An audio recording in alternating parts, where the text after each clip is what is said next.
Assalamualaikum warahmatullahi wabarakatuh. Selamat datang kembali di Rio Hotspot Channel. Inilah transfer sepak bola, selalu ada kejutan. Pemain yang dirumorkan ke klub anu justru berlabuh ke klub lain. Begitupun dengan pelatih, semua nggak ada yang bisa menebak selain sebelum klub itu sendiri yang mengumumkan. Makanya sering banget kami bilang, sebelum diumumkan oleh klub, apapun rumor transfer itu ya nikmatin aja, nggak usah baper apalagi sampai emosi.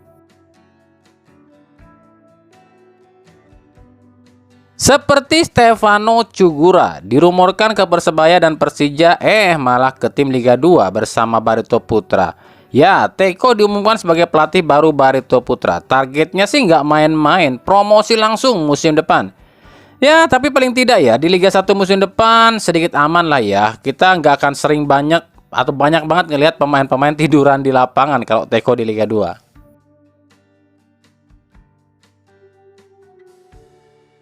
Dari Persebaya akhirnya resmi mengumumkan Eduardo Perez sebagai pelatih baru menggantikan Paul Muster. Kecewa? Ya pastilah, sebab Perez ini dianggapnya bapuk. Tapi tenang aja, Perez ini didampingi oleh dua asisten yang menurut kami cukup mumpuni sih. Yang pertama Shin Sang-gyu, dia ini asistennya Sintayong di timnas ya. Tugasnya itu untuk menggenjot fisik para pemain Persebaya. Yang kedua Felipe Americo, pelatih kiper nih yang musim lalu melatih di Persita Tangerang. Untuk pemain, Persebaya jadi tim pertama yang umumkan rekrutan baru musim ini. Yang pertama ada Risto Mitrevski, yang dirumorkan ke Bayangkara FC justru berbelok arah nih menuju ke Persebaya. Yang kedua adalah Gali Freitas yang diperkenalkan oleh Persebaya yang diambil dari PSIS Semarang. Nah ini udah mulai kelihatan sih ya. Back tangguh, winger juga tangguh, tinggal striker dan lini tengah. Kalau sesuai ekspektasi ya bisa saja Persebaya musim depan mengejutkan ya. Tapi kami belum bisa nih menyimpulkan kekuatan penuh Persebaya sebab belum semua pemain asing yang baru diumumkan dan juga belum terlihat juga berapa banyak sih pemain baru Persebaya dan seperti apa kekuatan skuad Persebaya musim depan. Apalagi dengan pelatih Eduardo Perez, kami sih belum bisa membentangkan ya ataupun menjabarkan seperti apa kekuatan Persebaya musim depan. Makanya tunggu aja deh nanti di penutupan bursa transfer.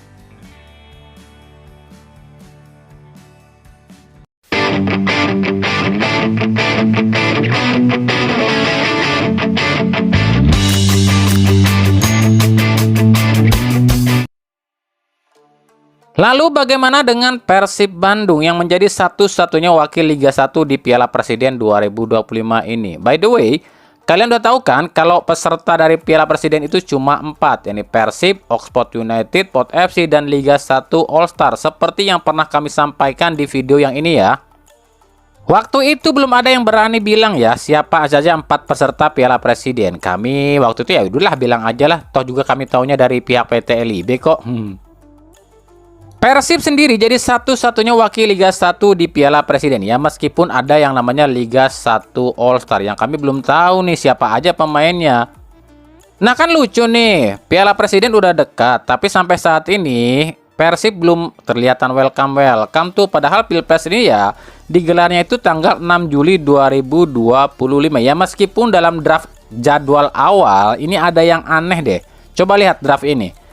Kan sebenarnya gini loh, kalau ada 4 tim dalam sebuah turnamen dan itu mainnya saling ketemu ya, itu kan harusnya masing-masing tim main 3 kali dong. Lah ini, kok Oxford United sama Liga 1 All Star cuma main 2 kali? Harusnya kan tanggal 6 itu ada 2 pertandingan loh, Persib lawan Pot FC dan Oxford lawan Liga 1 All Star. Lah kok nggak ada ya? Nah ini gimana nih LIB nih? Dan juga gini loh, soal penggunaan Liga 1 All Star, apakah ini nggak akan mengacak-acak histori atau sejarah? Nantinya kalau misalnya Liga 1 All Star yang juara, lah masa cuma main di Pilpres doang? Terus gimana musim depan, masa ada lagi gitu kan? Ini kan aneh banget nih ya, padahal padahal hadiahnya itu 5 miliar loh ya. 5 miliar itu bukan cuma buat juara loh ya, kami pastikan 5 miliar itu dibagi-bagi. Jadi, 4 peserta Piala Presiden 2025 ini semuanya dapat hadiah, totalnya 5 miliar. Jadi, juara 1 itu hadiahnya 2 miliar, runner up 1,5 miliar, juara 3 1 miliar, dan juara 4 500 juta. Pas ya, itu jadi 2 miliar. Jadi bukan 5 miliar itu dikasihkan semua ke juaranya, bukan, tapi dibagi-bagi. Balik lagi ke soal Persibnya, hingga Selasa sore dan siang itu ya, saat berita ini dibuat, ya kalau Selasa sore atau malam ada welcome dari Persib, ya maaf kan kami bikinnya Selasa siang. Ya, sampai siang hari tanggal 3 Juni 2025 belum ada satupun pemain yang welcome di Persib. Padahal rumor mah udah bejubel. Kalau kata Deputi CEO Persib Bandung Aditya Putra Herawansyah bilangnya sistem perekrutan pemain Persib musim ini tuh beda dengan musim-musim sebelumnya. Kalau musim sebelumnya kan agen yang nawarin ke Persib.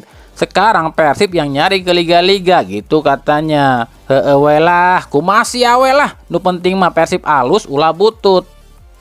Kalau Boyan Hodak yang nyari pemain sih masih bisa dibilang aman lah ya. Bisa sedikit bernafas lah ya.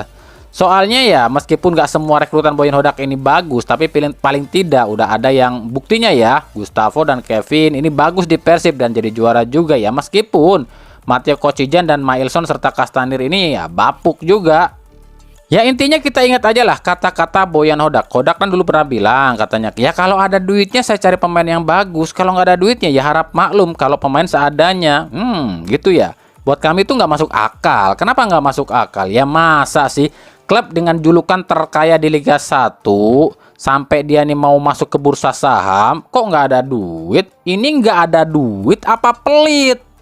Jangan sampai kayak yang udah pelatih minta si Anu tapi dikasih duitnya seadanya, cuma bisa beli si Anu, atau pemain nggak sesuai keinginan pelatih.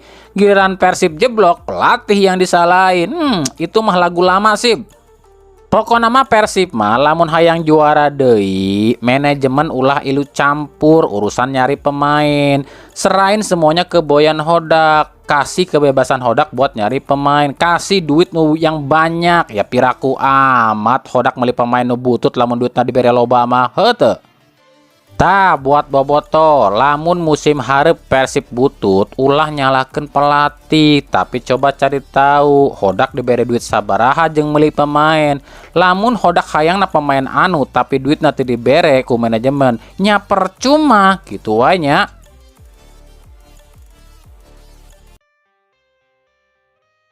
Kita mampir ke Timnas Indonesia dulu. Kemarin Timnas itu menjalani apa ya? Game internal ya.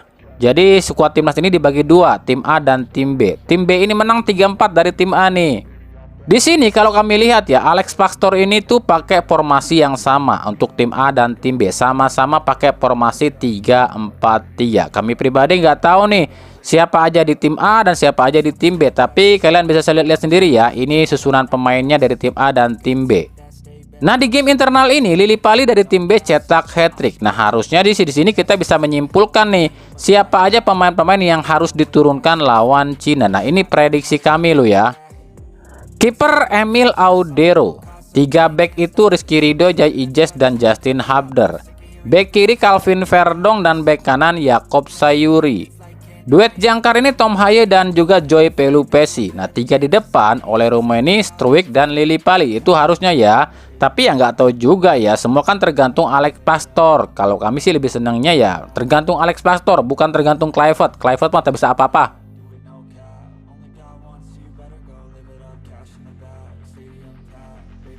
Oke lanjut. Coba dengarkan dan lihat video berikut ini. Ini video lagi viral sekarang nih ya. Kan kalau kita mirisnya itu adalah apa? Sekarang lihat bola aja kita bayar loh.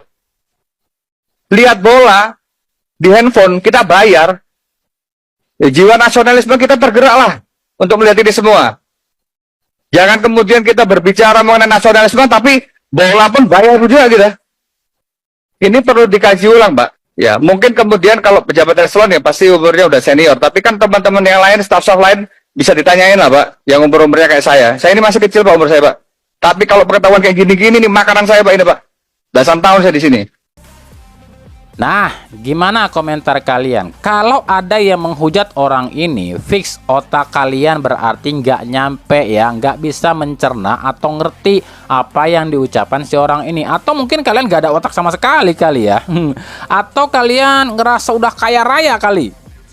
Kalau kami pribadi sih ngeliat video ini ambil dari sisi positifnya. Orang ini tuh buat kami ya secara tidak langsung menyampaikan keresahan rakyat Indonesia juga sih. Yang pertama, kalau ada yang komentar kemarin bilang katanya itu jangan nonton di HP lah kalau emang susah datang ke stadion. Lu pikir semua orang itu bisa beli tiket timnas? Banyak noh di luaran sana orang yang cinta timnas, supporter timnas, tapi hidupnya pas-pasan, boro-boro buat beli tiket yang harganya 1 jutaan atau ratusan ribu buat makan sehari-hari aja mereka susah, tapi mereka tetap cinta sama timnas. Jadi nggak usah belagu deh. Yang kedua, kalau ada yang komentar, alah begitu aja dikomentarin, tinggal nonton aja juga kalau mampu beli streaming, kalau enggak ya enggak. Jangan begitu. Lu enak hidup di kota, nonton TV sinyal lancar, nonton di HP sinyal lancar. Bayangin masyarakat Indonesia yang berada di pelosok sana nih, buat nonton di TV aja sinyal nggak ada, lu ya harus pakai parabola lah, inilah idulah. Nonton di HP udahnya bayar, sinyalnya nggak ada, udah gitu dihalangin sama gambar iklan segede gaban.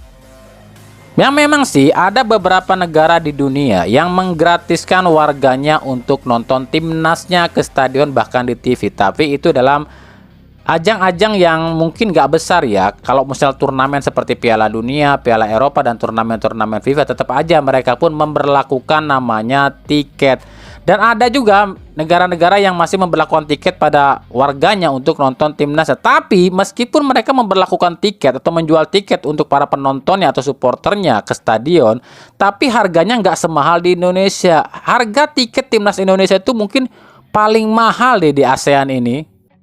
Kita kasih contoh di Malaysia deh ya, yang tetangganya Indonesia. Di Malaysia juga sama ya, tiap pertandingan timnas Malaysia itu ada tiketnya, tapi harganya jauh banget dengan harga tiket di Indonesia. Harga tiket termahal timnas Malaysia itu cuma 270.000, yang termurah itu cuma 20.000 rupiah. Lah kalau di Indonesia 270 itu tiket yang paling murah, sementara tiket yang paling mahal 1,7 juta rupiah. Nah itulah alasannya kenapa AFF, AFC, FIFA ini senang banget nih menggelar turnamen di Indonesia, sebab keuntungannya gede dari tiket aja loh. Tapi memang kami pun gak sepenuhnya atau 100% membenarkan ucapan anggota dewan yang satu ini. Kenapa demikian? Karena ya faktanya di Indonesia itu memiliki penduduk yang hampir 400 juta jiwa. Bayangkan ya, di Indonesia itu 400 juta jiwa ya. Kalau tiket dimurahin atau digratisin, ini bakalan kacau balau deh.